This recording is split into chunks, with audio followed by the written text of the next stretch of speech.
Folks, this is where a lot of the snow from the city's main arteries is winding up, plowed to the inner lane by the city's plowing trucks. Wisconsin Avenue clear. This is the way it is on a lot of the main roads, although we did find some where there's only one lane usable going each way. Don't let this kind of a thing fool you. Take a look on in further. The intersection of Wisconsin and Upton. You see those immobilized cars? That's where a lot of the city's snow story will be today, despite the passability on these main arteries. Even city snowplows are having trouble on some district streets. We saw 2 broken down. The city has a few dozen others out of service for lack of parts. There's no rescuing some cars now stuck on many of the city's side streets. Many lanes we trekked on this morning were not yet plowed.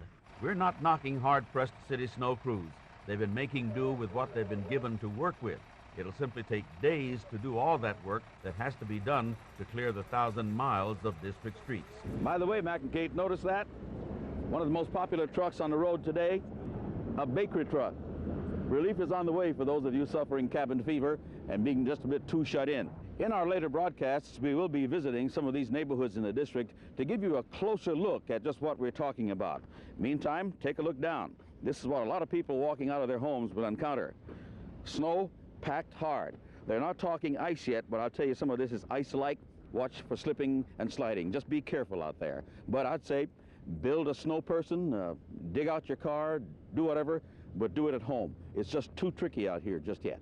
Back to you, Mac and Kate.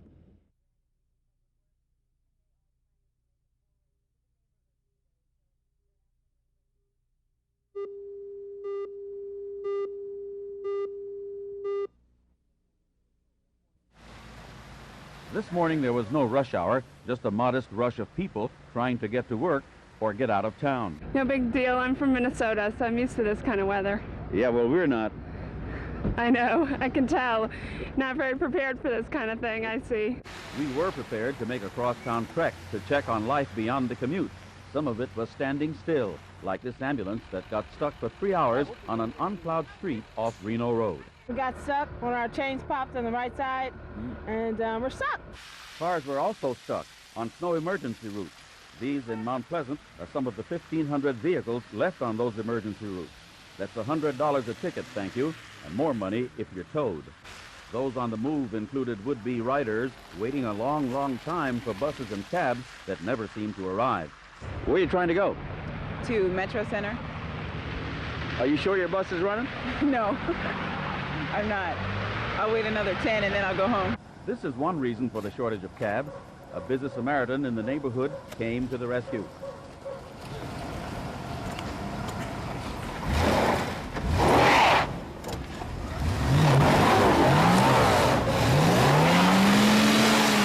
So how many things have you gotten loose out of here? Oh, I imagine about 7 this morning. 7 this morning? That's correct, sir. Including a bus?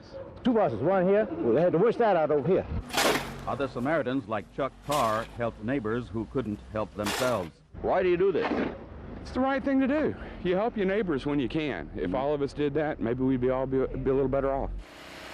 It's the case of now you don't see it, now you do, leaving Samaritans, good and otherwise, to wonder how much more they'll have to endure before the last snowflakes fall. In Northwest Washington, Bob Strickland, 9 News.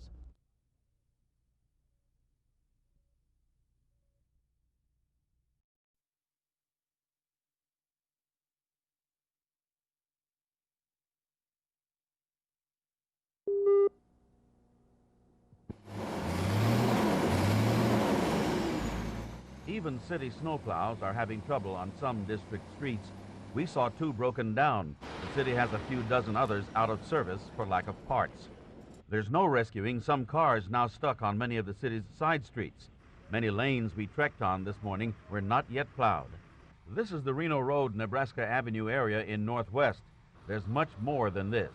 We drove cross town this morning, finding most side streets in bad shape, and some main roads, like the ones near the hospital center and Catholic University, had just one lane open each way. That could be dangerous near hospitals.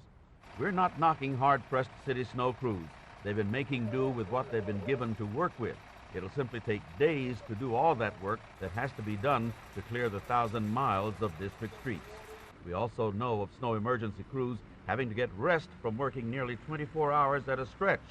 So be kind when a plowed truck rumbles by, even if it buries your car in its wake.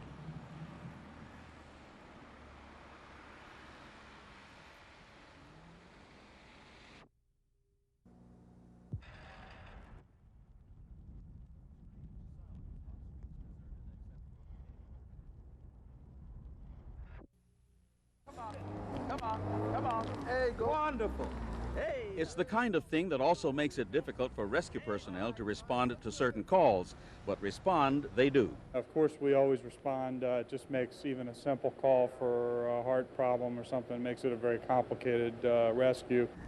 In addition, there are several Good Samaritans out here, four-wheel vehicle owners volunteering to transport hospital, fire, and rescue personnel to and from work. And you're doing it for nothing?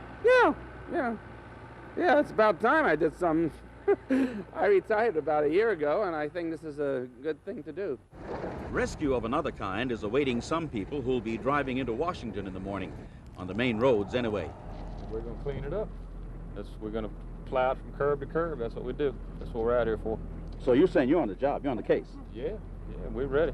There are those who say they needed more help sooner than later. Bad weather. Should not be out in this weather driving, I think is what I've learned tonight. Yeah? What else did you learn?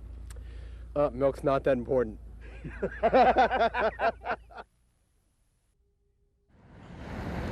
There are more cars coming into the district this morning. Though some are getting nowhere fast, this man blew a tire in a pothole. I am seeing more people going to metro stations trying to get to work, though the trains won't be running till 8 o'clock this morning.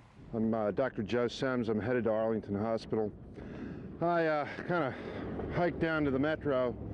It's closed. Fellow said take the 30 bus. I watched the driver walk into the, get a cup of coffee. So I'm hitchhiking and looking for a cab. If you're headed to Arlington, I'll go with you. People needing rides to their jobs.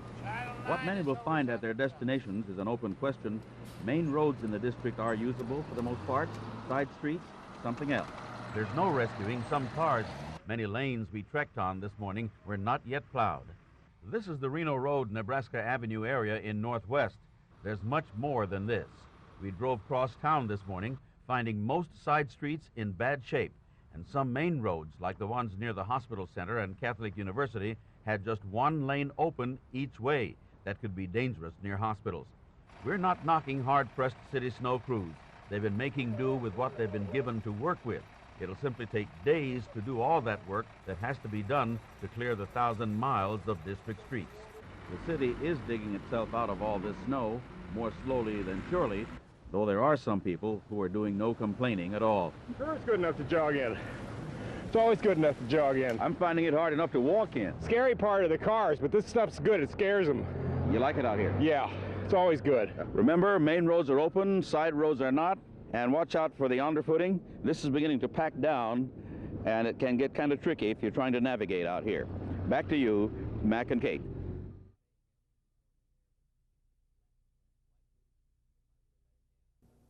But I don't see very many cars on the road, so I think a lot of people are taking the advice and are staying home. Why didn't you? I haven't heard that my employer has been closed yet, so I'm going to go down and see, and maybe everybody will be there. You live in Miami? Yes. What do you make of this?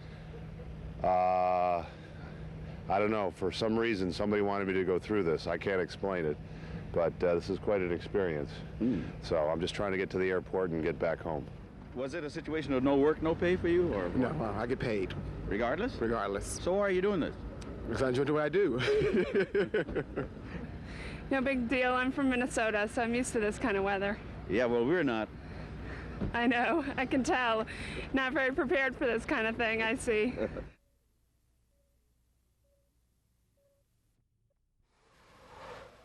A familiar sound in all the neighborhoods we visited. Here off Connecticut and Chevy Chase Parkway, two vehicles took turns trying to clear a packed ice barrier standing between the stuck drivers and freedom. The Connecticut Avenue was totally backed up, so I decided to come down and take the park because the park is usually plowed, and this street is not. A few blocks away, across from Mertz Elementary School, more distress. We shoveled it all day yesterday, and we thought we were all clear, and then I guess they came to plow yesterday, and so now we're all blocked in. In Adams Morgan, the same complaint. somebody came last night and plowed this stuff back up behind us. After you'd had it shoveled out? Yeah.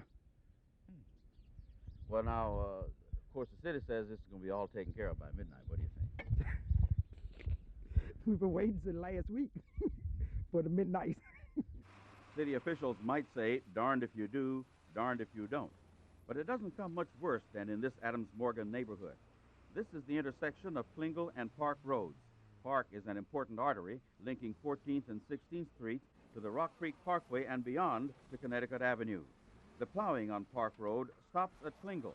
Then you're on your own on a single lane, if you'd call it that. It's been a pain. I mean, I realize the city's in a lot of problems, but I mean, and the mayor says, you know, it's done its best to put a good face on things, but it's just the city's in really terrible shape as far as the snow removal has been going, and I kind of fear for tomorrow's rush hour still. The mayor says by midnight all these streets will have some kind of treatment. Do you think that's going to happen? Well, the mayor shouldn't make promises that he can't keep. It would just be realistic for people to try to help out and dig themselves out, but no, the mayor's not going to be able to do that. All morning long we looked for a working snowplow in the neighborhood. Around 10 o'clock we found this crew working near Columbia Road. The supervisor is hoping his equipment will hold out. Yeah, about 3 vehicles went down this morning. As far as I know, about 3 vehicles went down on us. And that's our biggest problem. We just don't have the vehicles to work with.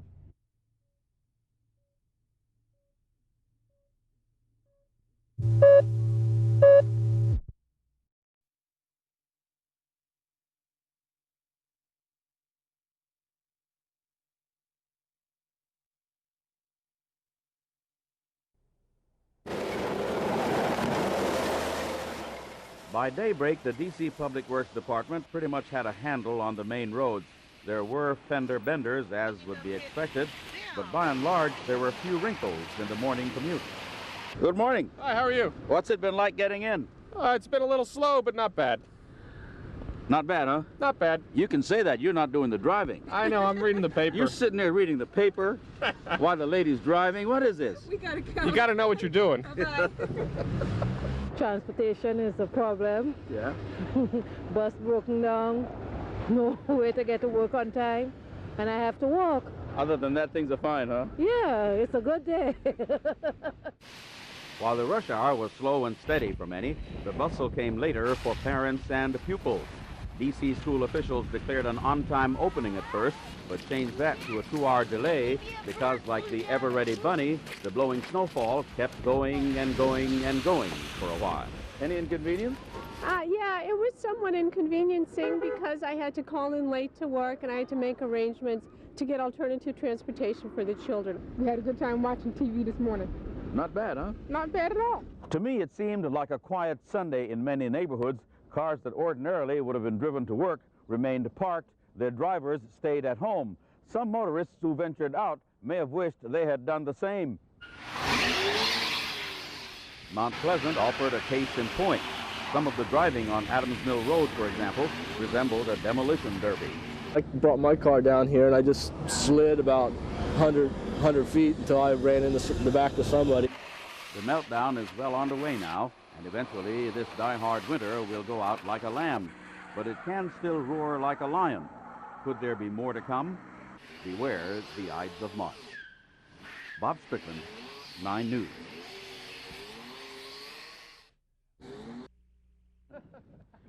What are you going to do for arms? We haven't even got that point yet. Susan's gonna stand behind all night with her. You're breathing kind of hard. Yeah, we're gonna run around. Hard walking in here. Snowplows ruined our sledding. We were gonna go down Wisconsin from St. Albans, but they ruined it. It's a shame. Say they can't win, huh? Can't win, can't lose here. So where are you going to go do the sledding? Oh, Tunlaw, but I don't think it's going to work. We need some ice. You know, these things, they don't work unless there's ice.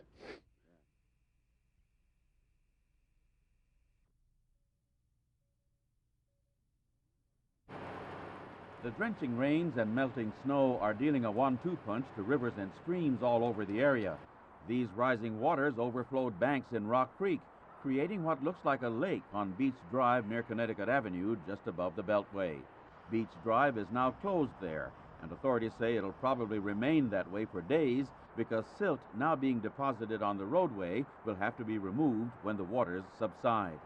Motorists are being advised to watch out for flooding, particularly at underpasses, and to be careful when driving over standing water. Some, driving along Wisconsin Avenue at a fast clip, found themselves in what looked like a speedboat race, with water spraying high and wide and blinding other drivers. High and deep, there were 12 inches of water in some spots at the submerged intersection a short distance below Bradley Boulevard. What caused it? The dramatic snow melt and runoff. And this huge pile of snow dumped here by road crews didn't help either. Mitch Goldfarb lives on the block. I think they did a good job overall. I have to give the county that. Montgomery County, they did a good job with the snow removal, but I mean, they should have probably gotten rid of some of the snow. Obviously, it's causing quite a traffic problem here, and you know, as you can see here, our lawn's pretty flooded. With roads flooding and a bumper crop of potholes beginning to bloom, you ought to be careful out there. The temperature is dropping, so in addition to flooding, motorists may be facing a freeze. In Washington weather these days, the one constant is change. I'm Bob Strickland, 9 News.